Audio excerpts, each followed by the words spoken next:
لوگوں کے عیبوں سے اس طرح غافل ہو جاؤ جیسے سوتے وقت تم دنیا سے غافل ہو جاتے ہو۔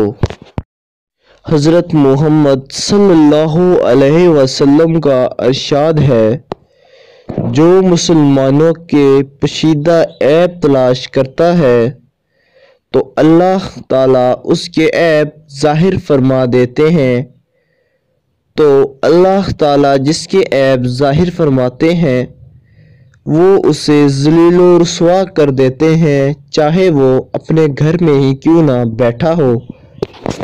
جب تم کسی میں عیب دیکھو تو اسے اپنے اندر تلاش کرو، اور اگر اسے اپنے اندر پا لو تو اسے نکال دو، یہی حقیقی تبلیغ ہے۔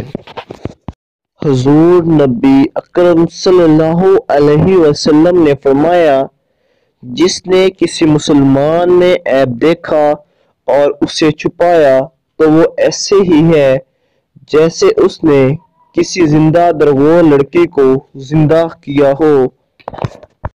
3 چیزیں کبھی زیادہ مت کرنا۔